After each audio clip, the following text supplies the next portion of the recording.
Welcome to the Explained series from the Raj Malhotra IAS Academy. Our today's topic will be challenges in the skill development of the youth. As we know that our working age population from 15 years to 59 years of age, it is 62% of the population, one of the largest working population in the world. That is why we in our policies we state that basically our working age population constitutes the demographic dividend of the country that India needs to utilize, okay, to further its economic growth. If we look at the statistics, we know that our average age of the Indian individuals is 28, and it is not yet as such expected to peak recently, but it will be peaking at some time at 2041 in comparison to countries like China, which have an average peak age of 37. Okay, so we need to discuss the issue of skill development in the context of the fourth industrial revolution that has been taking place in the country and the emergence of the new technologies like artificial intelligence, robotics, genetic engineering, biotech. Okay, so we need to focus basically upon the requirement of the skilled population. Okay, in this context basically we will discuss the issues of skill development. Present status is, if you want to look at more statistics, presently 4.69% of our population is skilled in comparison to the developing countries like USA, which has almost 80% as a skilled population, and South Korea having 96% as the skilled population. So in discussing the challenges, first of all, our with respect to is challenges in the skill development of youth, first one is informal sector. According to the reports by erstwhile planning commissions or the Niti Aayog reports also, it is very clear that our 90% of the population is working in the informal sector.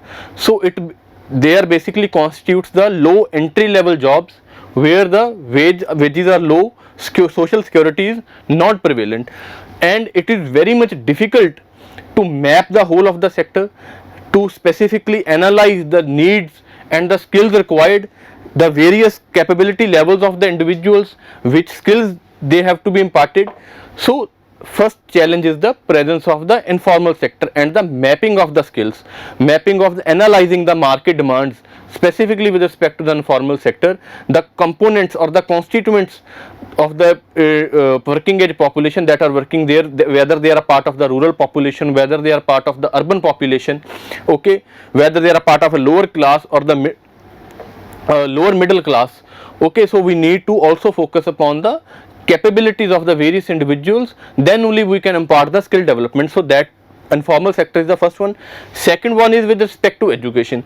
We know that basically our literacy levels of the country are approximately 70%, okay, and it is very low if we take it as a section. The female literacy levels are low in comparison to the male section of the society. That is the first problem, that individuals are not literate, and that is very what we say bigger problem with respect to the rural areas of the country, remote areas, where even accessibility and affordability to the schools is not there, specifically with respect to the vulnerable section of the society such as women is there, tribals are there, lower class is there, lower caste is there, religious minorities are there.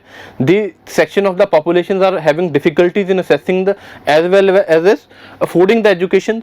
Second one is quality learning. What is imparted in the schools, okay, is it worth, or basically is it worth to take the job in the market?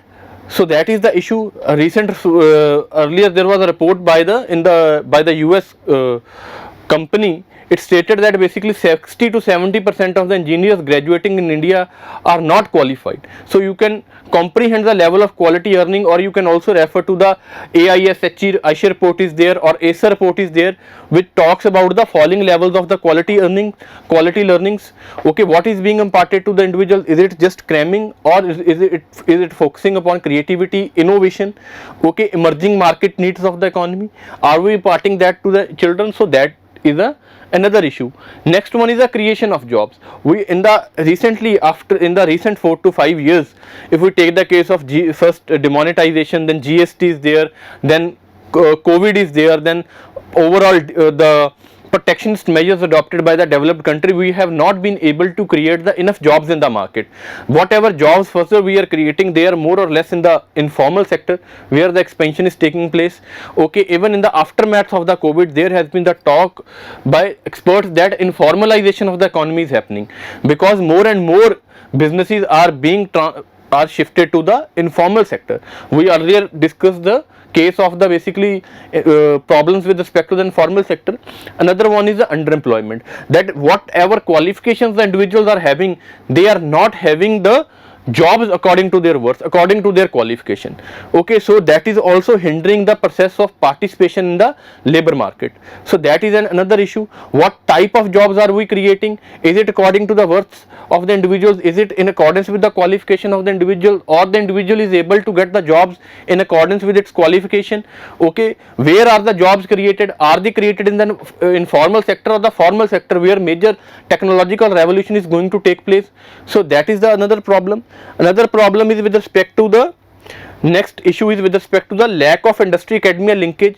Whatever is imparted in the what we say educational institutions, specifically with respect to the higher educational institutes, they are having very poor coordination with the industries. What are the vocational courses required by the market? What is the new updated knowledge curriculum that is required for practical application in the market? Okay, the industries and academia are not participating, not conducting seminars, not getting enough collaboration in the research activities so that they can develop the skills of the individuals according to the market needs. Okay, so that with respect to the rising technological opportunities with respect to AI is there, or robotics is there, even with respect to the IT sector is there, so that we have enough technical personnel who can fit into those jobs. Okay, so that is the issue. Next basically issue is with respect to the vocational training programs, the programs that are offered by the government. Okay, what are their objectives? First one, are they in accordance with what is required by the market? Okay, are they basically addressing the ground realities? Are they addressing the ground issues of the market, like we talked about of underemployment is there, or we talked about basically skill development is there, quality learning issues are there? Okay, what are we imparting to the individuals? Is it really required in the market? For example, we are imparting some skill to the individual, but that is not required in the market, or there is not much scope for with respect to that skill in the market. So that is an issue. Further, with respect to the financial incentives, what is the government allocation with respect to that? Okay, are center and state coordinating enough? Is center devolving its fund to the state governments? Okay, or is there is a centralized approach by the government, or the state governments are having a participatory approach, are having a participation in the central schemes? Okay, so what is the nature of these schemes? What are the objectives of these schemes? What are the financial devolution steps that have been taken by the governments with respect to the skill development? Okay, so that is an issue in itself.